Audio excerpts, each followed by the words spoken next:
All right, we're getting ready to see the south course. Hole number 1 is right behind us, and we want to be very clear that this is part of a fire-safe neighborhood. John is here with us from Austin, Texas, to design a couple of disc golf courses for us. Beautiful disc golf courses. Great to be here. Love the weather. Rains every day. Oops. Always green here. How's that possible? You're going to want to be able to see the pink tape and the basket behind me. I don't know if you can get that or not.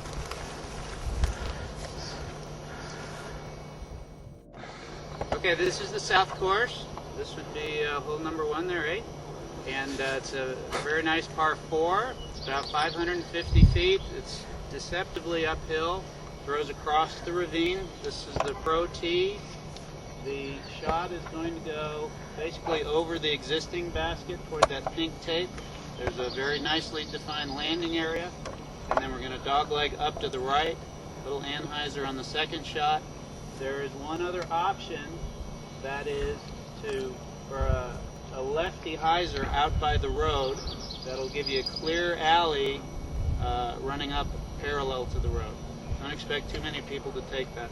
Main thing here as far as maintenance, these 2 big pine trees. You want to limb them up to open the shot. And in general, what's going to be a good rule is not going to apply to this particular tree. But in general, if you take the limbs that are horizontal or sloping down, that's usually going to be a good place to go. I'd say on this one, 1, 2, 3, 4, 5, 6, maybe 7 branches up. I think most people are going to be playing a fairly low shot. On this tree to the right, actually you can see. Cool. All right.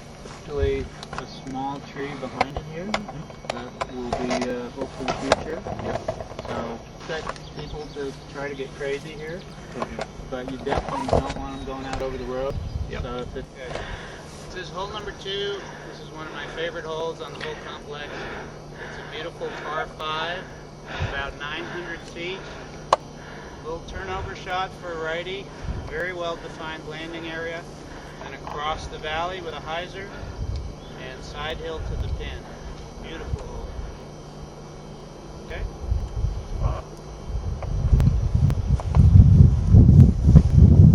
Okay, the main thing here, Dave, I'm going to get these big trees on the left here. That's going to be the edge of the fairway. So this is the landing area on 2. Nice flat landing area, nice and open. Drops off on the left, and you've got hillside on the right. Shot is going to be, it's actually for a righty, a hyzer shot between 2 big fir trees. So the main thing here, the fir tree here on the right needs to be cleaned up. These bigger trees here on the left need to come up a little bit. Like 2 of them, maybe a third one behind them. That's where the shot is going to be. And there's one smaller tree down in the valley. That one's coming out. So that's how you make a fairway. Down here, I just shut it off. Let's go on. Here.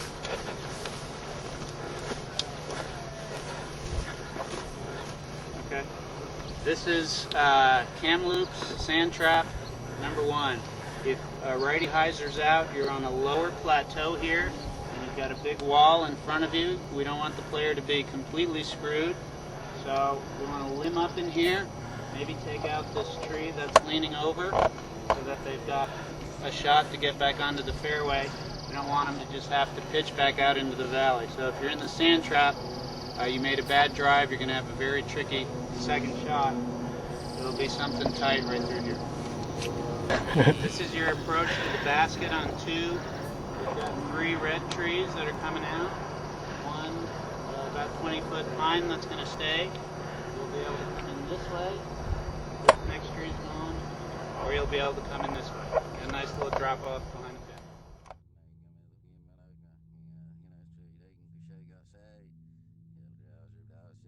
Okay, after a par 4 and a par 5, you get a little break. Nice little hyzer chip shot on hole 3.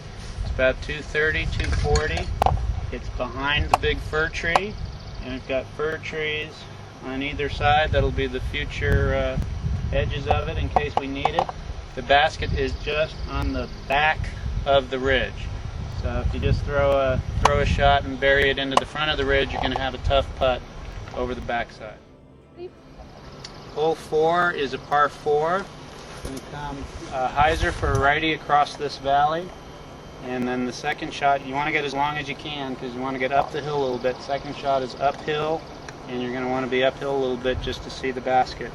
We want to make sure that nobody tries anything crazy off the tee here. No hyzers out toward the houses. So this bush is going to be critical. I'd say at a minimum, you're going to want to keep this. If this gets too out of control, you might need to take it. But you don't want anybody trying anything out toward the houses. What I would do is probably put some kind of line around them and call it casual. You know, go in and get it, but don't throw from there. And make the casual back a little bit so that people aren't, whacking them on the way out. This is hole 5. Just a short little, maybe 220, 230 downhill anhyzer touch shot. There's one tree down in the valley that's coming out. This first tree here with all these dead limbs, that's going to have to get limbed up. And then the big one behind it with all the limbs coming into the fairway, that one's going to need to come up quite a bit as well. So you can play it tight to these two trees, just a little turn and have it sit there. Don't let it slip left, you'll be down the hill.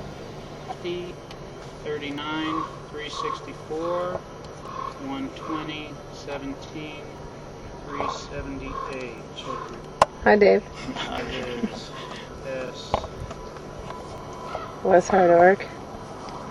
Pretty good. It's all in an orderly fashion. John's got it worked out. So this is the red tee? Yeah. Okay, beautiful hole 6. Unique in a couple ways. One way is it's going to have some flexibility. It can be a par 3 or a par 4. Basically, it's going straight downhill.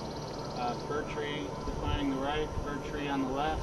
It's going straight down, across the gully to a nice flat area that can be the pin or the landing area on a 2-shot. In this case, the fir tree on the left is going to have to come up a little bit. It's pretty darn low. And you're going to want to limit up enough just so you can see a little daylight over the landing area. You don't want to get it up too high so that people can just fly over the landing area. That'd be a heck of a shot if they could, but we want them to keep it a little low so it sits. Hole number 7, this is one of my favorite holes out here. There's a big group of 3 trees right down the middle. A righty can pump a big hyzer up the hill, or a lefty can turn something over up the hill. That's going to give you an easier and shorter and less uphill second shot. Or you can play it down to the right. There's a landing area there. From there, it's a tighter, more uphill, longer second shot. So real good balance on risk and reward. Okay, this is a good drive on the left landing area, the higher landing area. We've got 2 trees that are coming out to open the alley to the pin.